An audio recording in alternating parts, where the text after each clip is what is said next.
시편 70편 1절부터 5절까지의 말씀 제가 읽겠습니다. 하나님이여 나를 건지소서, 여호와여 속히 나를 도우소서. 나의 영혼을 찾는 자들이 수치와 무한을 당하게 하시며 나의 상함을 기뻐하는 자들이 뒤로 물러가 수모를 당하게 하소서. 아하 아하 하는 자들이 자기 수치로 말미암아 뒤로 물러가게 하소서. 주를 찾는 모든 자들이 주로 말미암아 기뻐하고 즐거워하게 하시며 주의 구원을 사랑하는 자들이 항상 말하기를 하나님은 위대하시다 하게 하소서. 나는 가난하고 궁핍하오니 하나님이여 속히 내게 임하소서. 주는 나의 도움이시오 나를 건지시는 이시오니 여호와여 지체하지 마소서. 아멘. 위대하신 하나님의 은혜, 위대하신 하나님의 은혜라는 제목으로 하나님 말씀 전하겠습니다. 오늘 본문이 마음에 딱 맞지 않으십니까? 우리 성격에 딱 맞는 것 같습니다. 속히 두 번 나오고요. 하나님 지체하시면 안 됩니다. 맞습니다. 얼마나 간절하면, 절박하면. 인간적으로는 방법이 없거든요. 우리가 어떤 해결할 수 있는 능력이 전혀 없어요.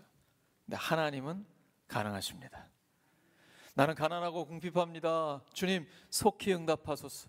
하나님 저는 할 수 없는데 하나님은 저의 도움이시잖아요. 하나님께는 모든 것이 가능하잖아요. 우린 이걸 믿는 거죠. 전능하신 하나님. 오늘 우리 찬양할 때도 하나님이 완전하시다고 찬양했잖아요. 완전하시다. 와, 사람으로서는 가능하지 않아요. 근데 하나님께는 모든 것이 가능해요. 그래서 우리는 다른 것을 의지하지 않습니다. 물질, 인맥, 권력, 경험, 우리가 갖고 있는 어떤 지혜나 지식 아무것도 의지하지 않고 다 내려놔요. 그리고 오직 하나님만 의지해요. 하나님은 그때를 기다리십니다. 우리가 때로는 어렵잖아요. 오늘 지금 시인도 심각한 고난 중에 있거든요. 하나님이 그 고난을 허락하시기 때문에 가능한 거예요. 욥기를 보시면 욥이 믿음이 엄청 좋은 사람입니다. 흠없이 전혀 빈틈없이 하나님을 경배하려고 하나님 뜻대로 살려고 애를 씁니다. 근데 어느 날 아무 이유 없이 고난이 닥쳐요. 경제적으로 쫄딱 망하고요. 그 사랑하는 자녀들이 한순간에 다 죽어요. 그리고 자기 몸에 병까지 들어요. 아무것도 남는 게 없어요. 근데 하나님이 그 생명은 건드리지 못하게 하십니다. 마귀가 우리를 시험하는 것도 하나님의 통제 아래에 있습니다. 모든 것이 하나님의 통제 아래에 있습니다. 오늘날 여러분 챗 GPT도 쓰시고 AI로 많은 것들이 이루어지고 있죠. 심지어 농사도 AI로 짓는다고 그래요. 물 주는 거 여러 가지 농사 관리하는 것도 AI가 요즘 한다고 그럽니다. 근데 그런 모든 것들도 하나님의 통제 아래에 있습니다. 이게 믿음이에요. 우리가 우리의 뜻대로 하는 것이 아니라 오직 하나님의 뜻대로 살겠다라는 결단이 신앙생활입니다. 죄란 무엇입니까? 내가 내 마음대로 내 뜻대로 사는 것입니다. 이게 고집을 부리는 것이죠. 죄의 속성은 고집입니다. 내가 고집을 부리면 하나님의 뜻이 우리 안에 이루어지지 않습니다. 하나님은 내 고집을 꺾기 위해서 우리에게 고난을 허락하시는 것입니다. 인생을 살아가면서 고난을 피할 수가 없습니다. 근데 우리가 고난을 당하는 이유 중에 하나가 고집을 부리기 때문입니다. 끊임없이 내가 내 삶의 중심이 되고 오직 이기적인 목적으로 다른 사람을 이용하고 모든 사람이 나 중심으로 움직여야 되고 내가 뜻을 세우면 내가 어떤 말을 하면 다 이루어져야 된다. 이게 아직 영적으로 어리기 때문에 그렇습니다. 죄의 속성이 바로 고집이거든요. 하나님은 이 고집을 꺾으시기 위해서 우리에게 고난을 허락하시는 것입니다. 하나님 빨리 해결해 주세요. 저 정말 견딜 수가 없어요. 너무 괴로워요. 근데 이 빨리가 잘 안 돼요. 우리는 굉장히 급한데 하나님은 하나도 안 급하세요. 하나님은 고난을 통해 우리가 변화되길 원하시거든요. 그러니까 고난이 빨리 해결되려면 어떻게 하면 될까요? 나에게 있는 고난이 빨리 끝났으면 좋겠어요.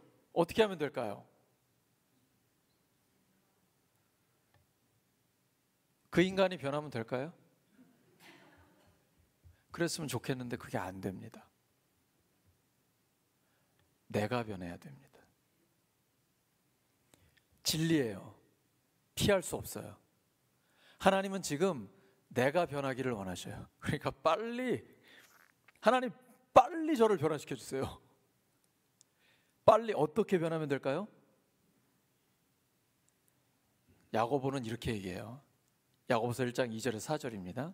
내 형제들아, 너희가 여러 가지 시험을 당하거든 온전히 기쁘게 여기라. 이는 너희 믿음의 시련이 인내를 만들어내는 줄 너희가 알미라. 인내를 온전히 이루라. 이는 너희로 온전하고 구비하여 조금도 부족함이 없게 하려 함이라. 우리가 여러 가지 장점이 많이 있어요. 성령의 은사와 재능도 있고 여러 가지 하나님이 힘을 주셨어요. 근데 하나 부족해요. 인내력이 없어. 그럼 하나님 앞에 쓰임받을 수가 없어요. 하나님은 인내력을 키우시기 위해서 믿음의 시련을 우리에게 허락하시는 거예요. 그래서 기도해야 합니다. 하나님, 인내의 성품을 빨리 주시옵소서. 뭔가 앞뒤가 안 맞는 것 같지 않으세요? 인내가 성령의 열매거든요. 오직 성령의 열매는 사랑, 기쁨, 평화, 오래 참음이에요. 오래 참으면 일단 오래 걸려야 되잖아요. 근데 우리는 그것도 빨리 달라고 그래요. 기다려야 됩니다.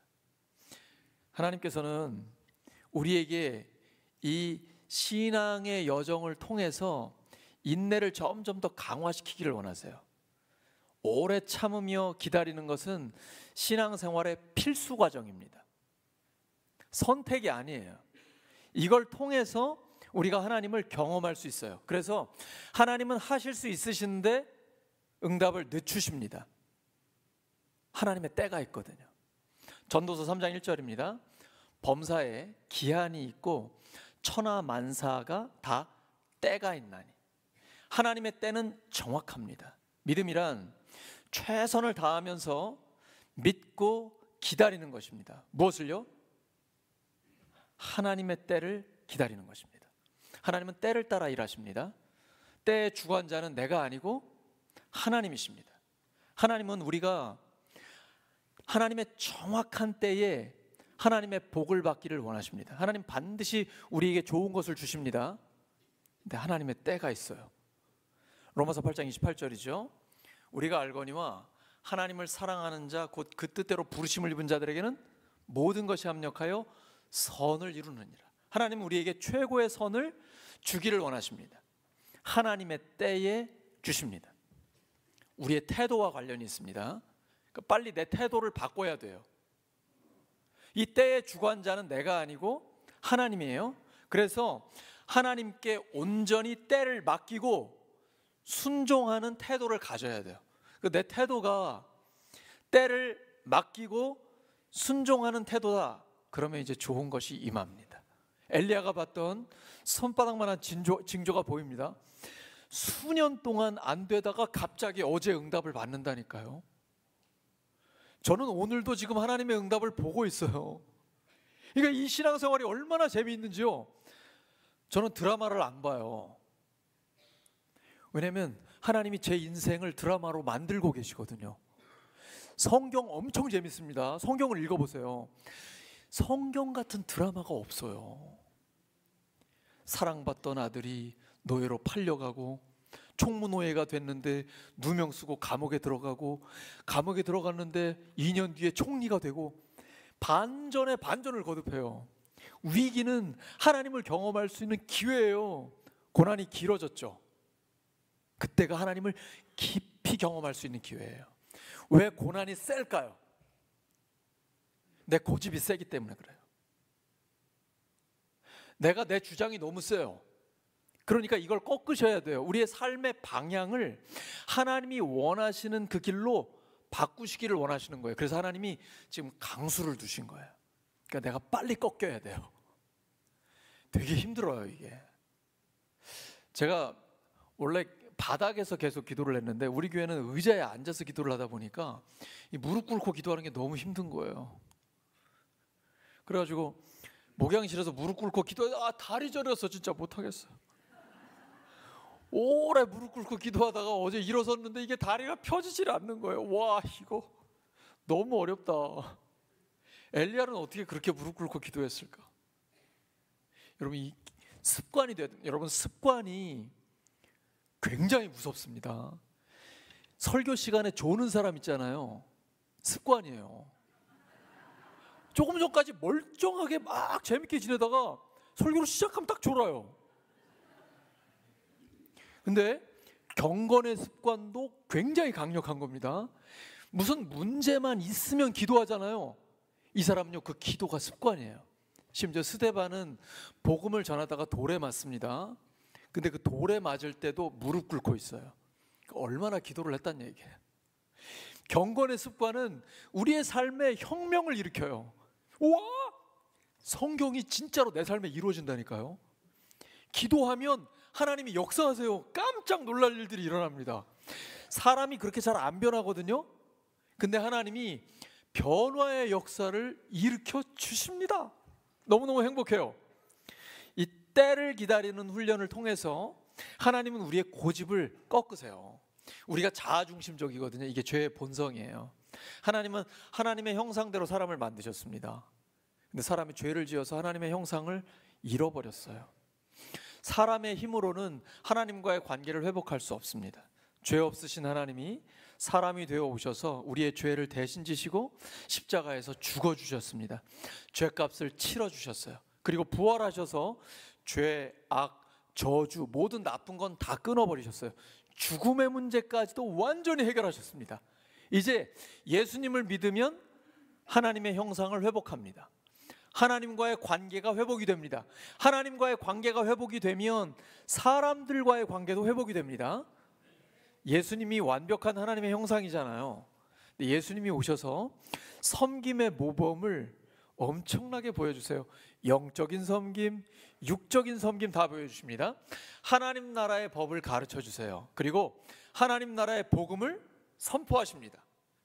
배고픈 사람들에게는 음식을 풍성하게 주셔서 배가 부르고도 음식이 남게 해주세요. 그리고 마지막에 우리를 위해 십자가에서 생명을 내어주셨습니다. 부활하신 주님이 제자들에게 찾아오셨어요. 제자들에게 뭘 해주셨습니까? 제자들이요, 예수님을 못 알아보는 거예요. 근데 제자들이 숯불을 피워가지고 그 위에다가 생선을 굽고 계셨습니다. 너희들 지금 막 잡은 생선 가져와라. 우리 교회 바로 옆에 장어집 생겼잖아요. 물회집 생겼잖아요. 근데 예수님의 제자들이 어부거든요.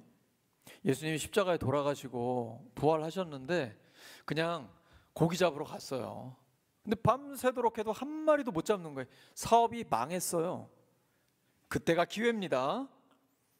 여러분, 내 힘으로 안 될 때가 하나님을 만나는 기회예요. 하나님이 아무 때나 찾아오시는 게 아닙니다. 하나님은 정확한 때에 찾아오세요. 내 마음이 가난해졌을 때, 하나님밖에 희망이 없을 때, 이때 하나님이 딱 찾아오세요. 그리고 그물을 배 오른편에 던져라. 짧게 말씀하십니다. 그 말씀대로 순종하니까 그물이 찢어질 정도로 올라오는데 찢어지진 않아요. 절묘하죠? 153마리가 잡힙니다. 제가 그 베드로 고기 갈릴리 쪽에 가서 먹어봤는데 맛이 괜찮더라고요. 근데 장어만은 못한 것 같아요. 여러분, 부활하신 예수님이 지금 막 그 그물이 찢어질 정도로 잡힌 물고기를 가져오라고 하십니다. 그 제자들이 왔을 때 숯불에 구운 그 생선을 제자들에게 주십니다. 예수님의 섬김은요, 부활하신 뒤에도 계속됩니다. 여러분, 숯불에 구운 그 예수님이 직접 구우신 생선 얼마나 맛있을까요? 기름이 쭉 빠져가지고 노릇노릇 바삭바삭, 어디 하나 까맣게 탄 데가 없어. 타면은 이게 암 걸릴 수 있으니까 예수님이 아주 절묘하게 쫙 구워가지고 제자들에게 주신 그 섬김, 예수님의 이 삶을 우리가 본받으면 하나님과도 올바른 관계가 되고 사람들과도 올바르고 좋은 관계가 됩니다. 영적인 섬김, 육적인 섬김입니다. 하나님은요, 우리가 그런 예수님의 마음을 본받기를 원하세요. 고집을 부리는 것은 신앙에 전혀 도움이 되지 않습니다. 내 고집을 꺾어야 돼요. 빨리 무릎을 꿇어야 돼요. 하나님 앞에 납작 엎드려야 돼요. 그리고 하나님만이 우리의 소망이십니다 라고 외칠 때, 그때가 하나님의 때입니다. 이제 하나님이 역사하기 시작하십니다. 십자가의 정신은 철저히 이타적인 삶입니다. 나를 비우고 나를 내어주고 희생하는 삶입니다. 하나님의 역사가 이루어져요. 사람들의 마음이 변한다니까요. 여러분 순종해 보세요. 이건 아무리 머리로 알아도 안 돼요. 그러니까 머리로 아는 신앙은 변화가 안 돼요. 아무리 오래 신앙생활을 했어도 그냥 알고만 있으면 내 삶의 변화가 안 일어나요.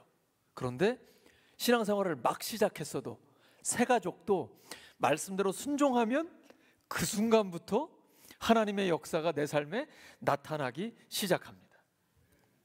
하나님께서 우리의 삶을 지금 통제하고 계십니다. 모든 것이 하나님의 다스림 아래에 있습니다. 대왕암 앞바다에 가시면 파도가 너무 예쁘죠? 마음이 편안해집니다. 세상 사람들은 파도만 봅니다. 하지만 하나님의 사람들은 파도를 일으키시는 하나님을 봅니다. 울산 남구도 그렇게 하늘에 별이 많이 보이진 않아요. 근데 어느 날 아주 맑은 날은 별이 보이거든요. 근데 세상 사람들은 별만 보지만 하나님의 사람들은 별을 지으신 하나님을 봅니다. 이 믿음의 눈이 열려야 됩니다. 영적인 눈이 열려야 됩니다. 하나님은 우리가 오직 하나님만 바라보고, 물론 내 필요가 있기 때문에, 나의 연약함 때문에 그런 거예요. 하나님을 간절히 찾기를 원하세요. 하나님을 간절히 찾는 자가 하나님을 만납니다. 예레미야 33장 3절이죠. 너는 내게 부르짖으라. 내가 내게 응답하겠고 내가 알지 못하는 크고 은밀한 일을 너에게 보이리라. 하나님 만나고 싶으시죠? 하나님 보고 싶으시죠? 저처럼 하나님을 경험하고 싶으시죠? 그러면 간절함이 있어야 됩니다. 여러분 성경의 인물들을 보세요. 하나님 만난 사람들 전부 다 고난당한 사람이에요. 고난은 피할 수 없는 거예요. 신앙생활에 있어서 고난은 그냥 당연히 온다 생각하시면 돼요. 중요한 건 고난을 이기는 겁니다. 고난을 대하는 우리의 반응이 신앙의 수준을 결정하는 거예요. 고난이 올 때 믿음으로 이겨야 돼요. 어떤 고난이 와도, 어떤 위기가 와도 하나님은 이기시게 합니다.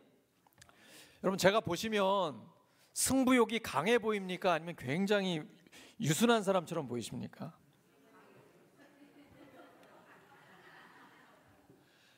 제가 지면은 아주 견디지를 못하거든요. 그래가지고 하여튼 축구를 해도 다리가 부러지고 막 실명의 위기까지 가고 막 이랬었어요, 항상. 근데 저는 신앙생활이 너무 좋아요. 왜냐하면 신앙생활은 무조건 이겨요. 정직한 게임이에요. 내 편이 누구예요? 하나님이 내 편이에요. 호날두도 메시도 아니에요. 하나님이 우리 편이에요. 무조건 이겨요. 근데 세상과는 달라요. 악에게 지지 말고 선으로 악을 이기라. 하나님께서는 완전한 선이에요. 완전한 의로움이에요. 하나님이 우리 편이기 때문에 무조건 이겨요. 다 이겨요. 여러분 이기는 법을 익히셔야 돼요. 고난을 당했을 때, 위기를 만났을 때 세상적인 방법으로 이기시면 안 돼요. 그럼 돌아가는 거예요. 무조건 하나님의 방법으로 이기셔야 돼요. 선으로 악을 이기셔야 돼요. 무릎 꿇고 하나님만 바라보셔야 돼요. 하나님은 그 기도에 응답하십니다. 스데반이 믿음도 좋고 복음을 전한 사람입니다. 근데 때로는 순교를 당하는 경우도 있다니까요. 사도행전 7장 59절과 60절입니다. 그들이 돌로 스데반을 치니 스데반이 부르짖어 이르되 주 예수여 내 영혼을 받으시옵소서 하고 무릎을 꿇고 크게 불러 이르되 주여 이 죄를 그들에게 돌리지 마옵소서. 이 말을 하고 자니라. 죽었다는 얘기예요. 예수님 이렇게 잘 믿는데 왜 죽어야 됩니까? 이런 건 하나님께 여쭤봐야 돼요. 예수님 믿는다고 해서 그냥 세상적으로 다 잘 되고 이런 것만 있는 게 아니에요. 믿음에 시련이 있기도 해요. 그리고 하나님의 영광을 위해서 하나님이 내 생명을 원하실 때도 있어요. 근데 그때에 우리가 기쁨으로 주님 앞에 올려드리는 거예요. 이 땅보다 천국이 훨씬 더 좋습니다. 이 땅에 살아가는 이유는 우리에게 사명이 있기 때문이에요. 사는 동안 사명을 감당하면 되고 부르시면 기쁨으로 천국에 가면 됩니다. 이게 스데반이 예수님을 본받고 있는 것입니다. 예수님이 우리를 위해 생명을 내어주셨잖아요. 십자가에서 죽어주셨습니다. 이게 하나님의 사랑이에요. 근데 죽는 걸로 끝나지 않고 부활하셨어요. 우리의 죽음은 끝이 아니에요. 고난당한다고 해서 하나님이 우리 버리신 게 아니에요. 고난당할 때 우리를 업고 가십니다. 이사야서에 기록되어 있어요. 하나님은 우리를 독수리같이 훈련시키십니다. 독수리는 일부러 자기 새끼를 훈련시키려고 절벽 끝에다가 둥지를 짓습니다. 그리고 알 깨고 나오잖아요. 어느 순간이 딱 되면 자기 새끼를 절벽에서 떨어뜨려요. 이 엄마 미친 거 아니에요? 새끼는 떨어지면서 살기 위해 미친 듯이 날개짓을 합니다. 근데 금방 안 건져줍니다. 떨어지기 직전에 건져줍니다. 왜요? 근육을 키우는 거예요. 스스로 날 수 있도록. 하나님께서 왜 우리에게 고난을 허락하시는지 알아요? 산 넘어 산이에요. 왜 그럴까요? 계속 근육을 강화시키시는 거예요. 그래서 하나님과 함께 독수리처럼 날아오를 수 있도록 하시는 거야. 금방 건져주실 수 있어요. 근데 하나님이 일부러 지금 놔두시는 거예요. 그리고 성경 보시면 요셉이 고난을 당할 때 하나님이 무슨 말씀 하세요? 아무 말씀 안 하세요. 다니엘이 고난당할 때 사드락 메삭 아벳느고가 하나님만 경배한다고 그 불 속에 들어갔을 때 하나님 무슨 말씀 하세요? 침묵하시잖아요. 일부러 그러시는 거예요. 믿음으로 기도하며 견디라고, 미친 듯이 날개짓을 하라고, 기도하라고, 하나님만 바라보라고. 근데 하나님 죽게 내버려 두지 않으세요. 죽기 직전에 딱 건져주세요. 그 다음 우리가 스스로 이제 날 수 있을 때, 그때 하나님이, 그때부터 굉장히 자유로워지는 거예요. 하나님은 우리의 삶 전체를 통제하고 계세요. 이게 믿음이에요. 그래서 내 삶을 하나님께 다 맡겨드려요. 아무것도 의지하지 않는 것입니다. 성경에서 복은 세상의 복과는 달라요. 세상의 복은 잘 먹고 잘 살고 명예도 얻고 권력도 얻고 자녀손들 다 연봉도 높아지고 잘생기고 예쁘고 키 크고 근육도 좋고, 이게 다 세상적인 외적인 조건이 좋은 거잖아요. 성경의 복은 달라요. 마태복음 5장 3절입니다. 심령이 가난한 자는 복이 있나니 천국이 그들의 것이며. 성경이 말하는 복은 마음이 가난해서 하나님만 갈망하는 상태예요. 나에게 아무것도 없는 상태 자체가 복은 아니에요.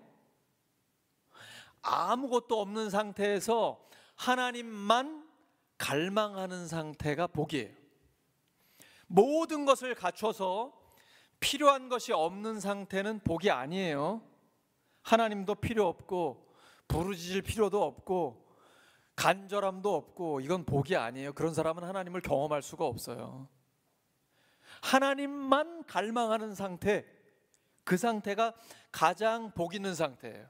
복 있는 사람은 악인들의 꾀를 따르지 않고 죄인들의 길에 서지 않고 오만한 자들의 자리에 앉지 않아요. 오직 여호와의 율법, 하나님의 말씀을 즐거워하여 그 율법을 주야로 묵상하는 사람이에요. 하나님의 말씀만 묵상하고 그 말씀대로 순종하기를 원해요. 사업을 하든 공부를 하든 가정생활이나 뭘 하든지 간에 하나님의 뜻대로 살려고, 모든 것을 하나님의 뜻대로 살려고 몸부림치는 거예요. 왜냐하면 하나님만이 답이기 때문이에요. C.S. 루이스가 유명한 그리스도인 지성이에요. 이런 말 합니다. 결핍이 최상의 소유다. 우리는 뭔가 막 채워야 된다. 내 계좌도 채우고 집에 뭘 채우고 물질적인 거, 외적인 거 이런 걸 채워야 된다고 생각하는데 아니에요. 결핍, 아무것도 없는 상태가 최상의 소유예요. 왜냐하면 하나님으로 충만하기 때문에. 하나님은 모든 것에 모든 것이 되시는 분이잖아요. 그럼 하나님이 내 삶을 완전히 책임져 주십니다. 인간은 하나님 없이 한순간도 살 수 없습니다. 하나님이 우주 만물을 붙드시고 운행하고 계십니다. 이걸 인정하는 것이 신앙이에요. 하나님을 간절히 찾는 자가 하나님을 만납니다. 하나님께만 모든 것이 가능합니다. 하나님은 이러한 영적인 수준이 되기를 원하세요. 그래서 고난도 허락하시는 거예요. 고린도후서 1장 9절입니다. 우리는 우리 자신이 사형 선고를 받은 줄 알았으니 이는 우리로 자기를 의지하지 말고 오직 죽은 자를 다시 살리시는 하나님만 의지하게 하심이라. 오직 하나님만 의지하게 하심이라. 이 상태가 최고의 영적인 상태예요. 성령에 충만한 상태입니다. 이 상태가 되기를 간구하시기 바랍니다. 여러분, 이런 기도가 나오십니까? 이런 간절함이 있으세요? 혹시 안 나온다면 여러분 지금 복 받은 겁니다. 여러분 지금 평안하시기 때문에 그런 거예요. 평안하면 간절한 기도가 안 나와요. 근데 내 인생이 지금 절벽 끝에 있다. 하나님이 아니면 떨어진다. 이러면요, 누가 안 시켜도 간절해져요. 주일 예배, 수요 기도회, 새벽 기도회, 목요 기도회, 목장 모임, 삶 공부 다 나가요. 다. 안 시켜도. 왜냐? 하나님만 해결하실 수 있기 때문에. 간절함이 나오는 거예요. 영혼으로부터의 울부짖음이 나와요. 하나님은 그걸 보고 계시거든요. 신앙생활은 영적인 겁니다. 요한복음 3장에 예수님이 니고데모에게 말씀하세요. 사람이 거듭나지 않으면 하나님 나라를 볼 수가 없다. 우리가 엄마 뱃속에서 육적으로 태어났잖아요. 예수님을 믿는다는 건 이제 영적으로 새롭게 태어나는 거예요. 신앙생활을 하면 이제 영적인 생활을 하는 것입니다. 눈에 보이는 것으로 사는 게 아니라 눈에 보이지 않는 것으로 사는 거예요. 근데 눈에 보이지 않는 것이 눈에 보이는 것을 통제합니다. 하나님께서 모든 것을 다스리십니다. 그래서 예수님은 우리를 그런 영적인 존재로 영생을 누리는 하나님 나라의 백성으로 삼으시기 위해서 십자가에서 죽어주신 거예요. 십자가를 앞에 두시고 예수님은 겟세마네에서 힘쓰고 애써 더욱 간절히 기도하십니다. 땀이 핏방울같이 될 정도로 기도하세요. 예수님도 그 고난을 피하고 싶으셨습니다. 아버지께는 모든 것이 가능합니다. 주님께는 다 가능하니까 이 잔을, 고난의 잔을 내게서 옮기시옵소서. 그러나 내 뜻대로 마시고 아버지의 뜻대로 되기를 원합니다. 그리고 죽기까지 순종했습니다. 고난을 당할 때 기도하면서 최선을 다하면서 하나님의 뜻에 절대 순종하시기 바랍니다. 그러면 부활의 역사를 일으켜 주십니다. 우리의 신앙은 부활 신앙입니다. 고난으로 끝나지 않아요. 죽는 걸로 다 끝나는 거 아니에요. 하나님 우리 삶에 반드시 다시 살아나는 역사를 일으켜 주십니다. 은혜는 고난 중에 임합니다. 그리고 은혜는 고난 중에도 하나님의 기쁨을 간구합니다. 오늘 시인이 자기에게 대적자들이 있잖아요. 자기 목숨을 노리는 자들, 아하 하는 자들은 어떤 자들이에요? 아하 뭐 하는 것 같아요? 비웃는 거예요. 깔깔대면서 조소하는 거예요. 대적들 아주 밥맛 없죠.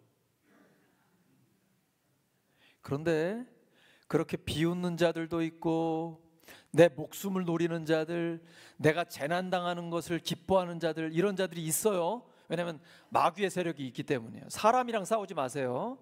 그 배후에 마귀를 대적하는 거예요. 근데 그때도 원수 갚는 거는 우리가 하는 게 아니에요. 하나님께 의탁드리는 거예요. 원수 갚는 건 하나님께 맡겨드려요. 그리고 우리는 예수님을 본받는 기도를 하는 것입니다. 하나님, 저들을 용서해 주세요. 몰라서 저러는 것입니다. 하나님께서 저들에게 죄를 돌리지 말아 주세요. 이렇게 스데반처럼 예수님의 제자로서의 기도를 올려드리는 거예요. 그러면 선으로 악을 이길 수 있습니다. 우리가 고난 가운데에도 바울처럼 되기를 원합니다. 복음 전하다가 빌립보 감옥에 갇혔어요. 그는 빌립보서 4장 4절에 외칩니다. 주 안에서 항상 기뻐하라. 내가 다시 말하노니 기뻐하라. 어떻게 이런 찬양이 나옵니까? 기쁨이 나와요? 고난 가운데 하나님을 경험하기 때문이에요. 이제 고난을 이기는 법을 아는 사람은 어떤 고난이 와도 두려워하지 않습니다. 하나님이 이기게 하시기 때문이에요. 우리 편은 누가 있다고요? 하나님이 누구 편이라고요? 하나님은 내 편이에요. 옆 사람 축복해 주시기 바랍니다. 하나님이 당신 편입니다.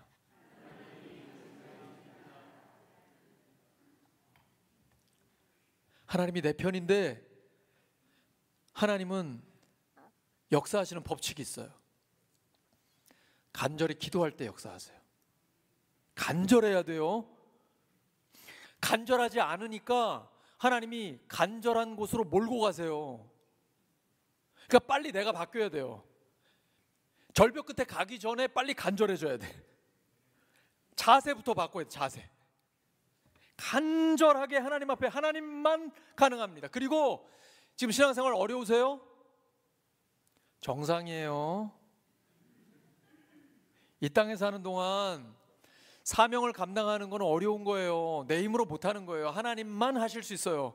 그러니까 끊임없이 간절히 주님 앞에 기도하면 아무것도 없는 것처럼 하나님만 의지한다. 이 고백을 가지고 나가면 하나님이 드디어 역사하시기 시작합니다.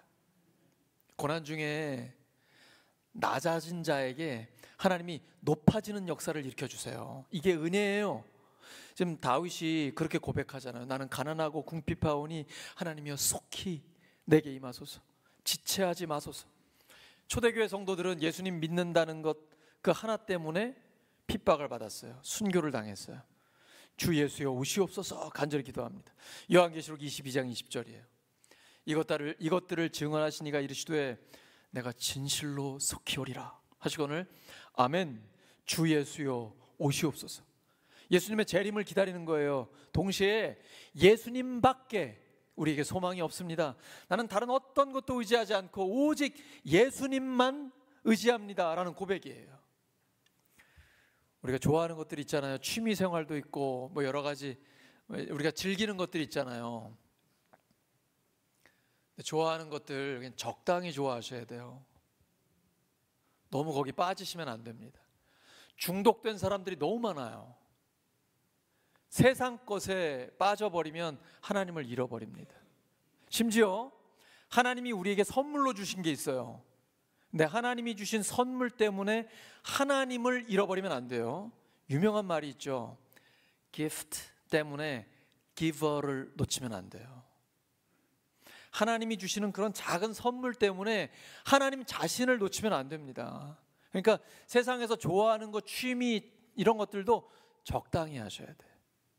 그리고 항상 긴장감을 갖고 깨어 있어야 합니다.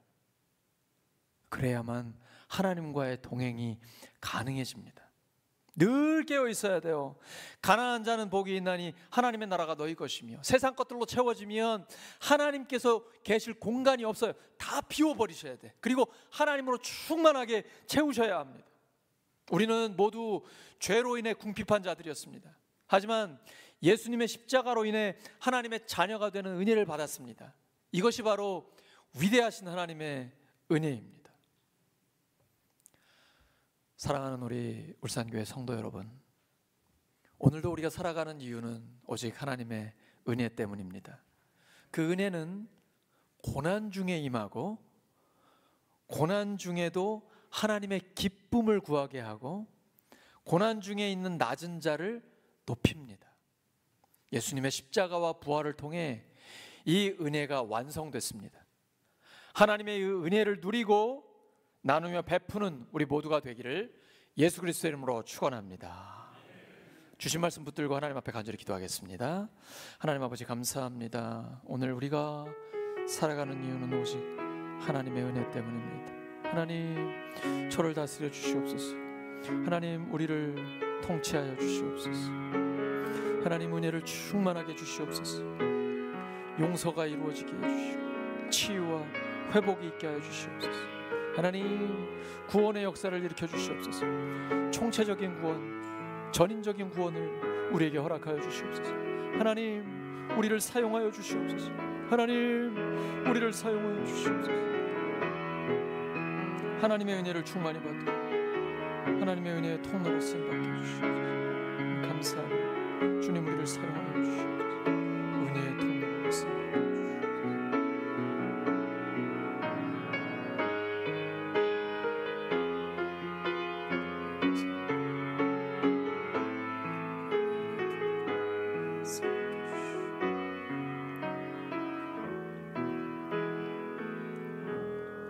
감사드리며 예수님의 이름으로 기도드립니다.